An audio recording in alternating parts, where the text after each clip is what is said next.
और शुरुआत करते हैं ऑयल से ही। आज की तारीख में अभी जब हम आपसे संवाद कर रहे हैं, दुनिया के बाजार में जो भारत क्रूड ऑयल खरीदता है, तेल जो खरीदता है, वह है $42। $42 का एक बैरल आता है। एक बैरल में 159 लीटर होते हैं, लेकिन $42 का मतलब यह है कि अगर आज की तारीख में $75.80 एक्सचेंज रेट है तेल के बाजार में, भारत को $1 की कीमत $75.80 के हिसाब से चुकानी होगी, तो लगभग $42 का मतलब हो गया $3183। 183 रुपए, यानी $3183 में एक बैरल तेल आप खरीद सकते हैं। एक बैरल में 159 लीटर है, तो जो कीमत प्रति लीटर आएगी वह आएगी लगभग ₹20.01। ₹20.01 में 1 लीटर पेट्रोल आपको विश्व बाजार से मिल गया। उसके बाद आप उसको क्रूड ऑयल को जो रिफाइनरी करते हैं, रिफाइनिंग सिस्टम के बाद जो ओएमसी मार्जिन होता है, यानी साफ सफाई करने के बाद उसको पेट्रोल के टैंकर में भरते हैं आप, और उसके तमाम लॉजिस्टिक को अगर जोड़ दीजिएगा तो 1 लीटर पेट्रोल पे खर्च होता है ₹5.32। यानी ₹20.01 और ₹5.32, इन दोनों को जोड़ दीजिएगा तो ₹25.33 हो गए। ₹25.33 का पेट्रोल गया पेट्रोल पंप पर। पेट्रोल पंप वाला व्यक्तियों को रखता है, भरता है आपकी गाड़ी में, तो उसको प्रति लीटर ₹3.56 उसको कमीशन दिए जाते हैं। यानी पेट्रोल की कीमत हो गई ₹28.89, ₹28.89। अब लेकिन पेट्रोल जब आप भराते हैं तो आपके हिस्से में आता है ₹80 का। ₹80 में पेट्रोल की कीमत ओरिजिनली आ रही है, सब मिला उला के पेट्रोल पंप के कमीशन जोड़ने के बाद भी ₹29 से कम ₹28.89। और उसके बाद जो कीमत अलग से आ रही है, जिसमें वैट लग रहा है, जिसमें एक्साइज लग रहा है, जिसमें रोड टैक्स लग रहा है, यह लगातार किस रूप में बढ़ते चला जाता है और स्थिति आ जाती है कि ₹51.54 आपको देने पड़ते हैं इसी टैक्स के, जो सरकार के पास जाते हैं। यानी इतनी बड़ी तादाद में दुनिया के किसी भी देश में टैक्स पेट्रोल डीजल को लेकर नहीं वसूला जाता है। अब आप सोचिए कि हम जिस स्थिति में आपसे आज बात कर रहे हैं, इसमें 1-2 तारीख और आपको लिए चलते हैं। मान लीजिए जब ये साल शुरू हुआ, 2020 शुरू हुआ, तो 1 जनवरी को जो $67 विश्व बाजार में था और आज की तारीख में है $42। और इस दौर में सबसे कम आया था, जिसमें सरकार ने जो खरीदा है तेल, वो 6 मई को आया था, उस समय था $27। इन तीनों परिस्थितियों को नापते हुए जब आप मौजूदा वक्त में खड़े होंगे तो आपको यह जानकर हैरत होगी कि ₹51.54 आज आप टैक्स पेट्रोल में देते हैं, और दूसरी तरफ डीजल जब आप लेते हैं तो डीजल में सिर्फ ₹27.35 प्रति लीटर पहुंचता है, और उसमें भी जो आप लगभग ₹49.38 टैक्स दे देते हैं। यानी ₹100 का तेल खरीदते हैं, उसमें ₹30 तेल रहता है और ₹70 टैक्स में चला जाता है। लेकिन भारत सरकार यही नहीं रुकती है। भारत सरकार कोई कॉरपोरेट नहीं है जहां वो कमाने निकली है, वो कोई इंडस्ट्री भी नहीं है कि कोई प्रोडक्शन कर रही है। भारत सरकार का मतलब यह होता है कि वह इस देश के नागरिकों को सुविधा दे और सुविधा के अनुकूल इस मार्जिन के साथ जिंदगी जीने की व्यवस्था करे, जिसमें हर किसी को जीने का अधिकार मिल जाए। संविधान में यही तो दर्ज है। लेकिन सरकार ने क्या किया, टैक्स लेने की एक अलग स्थिति है, उसने एक और व्यवस्था 2017 में कर दी।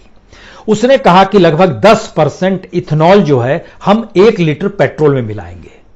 इथेनॉल का मतलब यह होता है, इसको हम लोग नेचुरल फ्यूल कहते हैं, इसमें शुगर और स्टार्च मिला हुआ रहता है, लेकिन इसकी भारत के मार्केट में कीमत आती है 1 लीटर इथेनॉल की ₹47.90।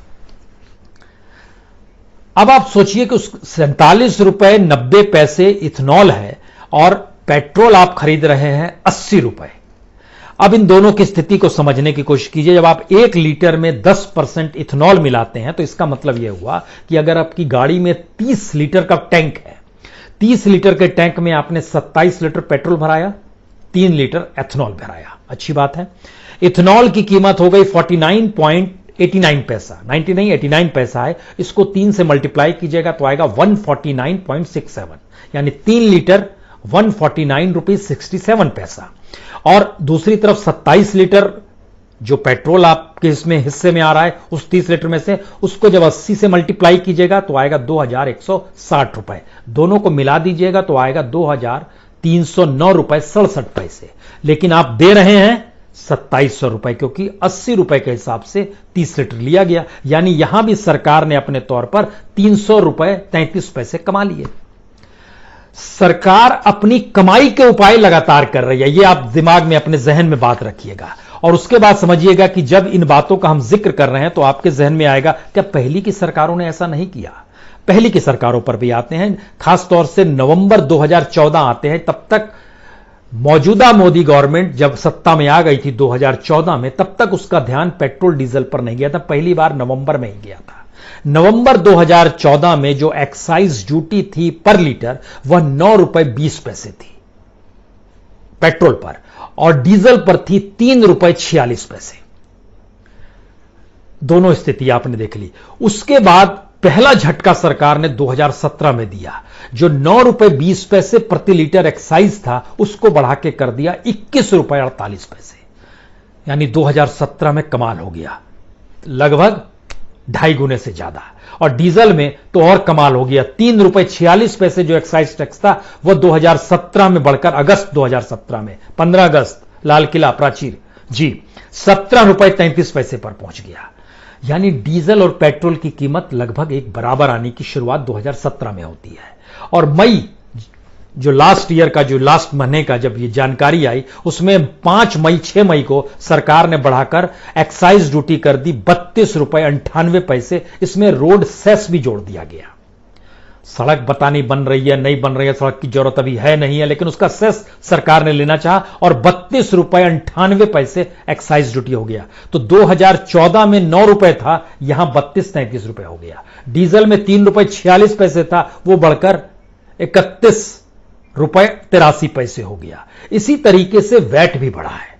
वैट 20% था 2014 में, जो आज की तारीख में 30% हो गया। डीजल में 12.5% था, जो बढ़कर 30% हो गया।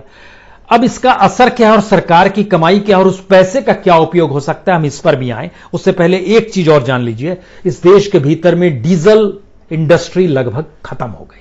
डीजल गाड़ियां जो बनाती थी खत्म हो गई। 2013-14 में लगभग 50% डीजल गाड़ियां बिका करती थी। लेकिन आज की तारीख में जब हम आपसे बात कर रहे हैं, वो घटते घटते घटते घटते घटते 9% पे आ गई है। जो इसीलिए बिक रही है क्योंकि वो बनी हुई थी। क्योंकि पेट्रोल और डीजल की कीमत अगर एक सरीकी हो जाएगी तो क्या असर होगा। अब इसके पैरेलल में आइए कि डीजल का सबसे ज्यादा उपयोग इस देश के भीतर में एग्रीकल्चर से जुड़ा हुआ है। किसान भी करता है, ट्रक्स में भी होता है, ट्रैक्टर में भी होता है। और एक ऐसी इकोनॉमी है जहां पर एग्रीकल्चर इकोनॉमी पे सबसे ज्यादा मार डीजल की पड़ती है। लेकिन डीजल की कीमत बढ़ते बढ़ते ना सिर्फ पेट्रोल के पैरेलल में आकर खड़ी हो गई, बल्कि जितनी बड़ी तादाद में वो बढ़ी है वह इसलिए स्थिति है क्योंकि भारत के भीतर जो एमएसपी है, इसको भी जरा समझने की कोशिश कीजिए कि हमारे यहां पेट्रोल डीजल लगभग बीते 15 दिनों का जिक्र करें, 15-16 दिनों में लगातार पेट्रोल डीजल की कीमत बढ़ी है, 12% की कीमत बढ़ गई है।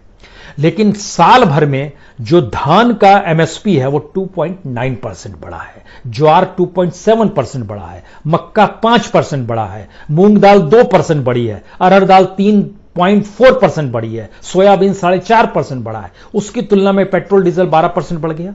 इसके बाद एक और चीज लीजिए, आरबीआई खुद जानकारी दे रहा है, एसबीआई के डाटा निकल कर आ रहे हैं कि इस देश में प्रति व्यक्ति आय लगभग 5% कम हो गई।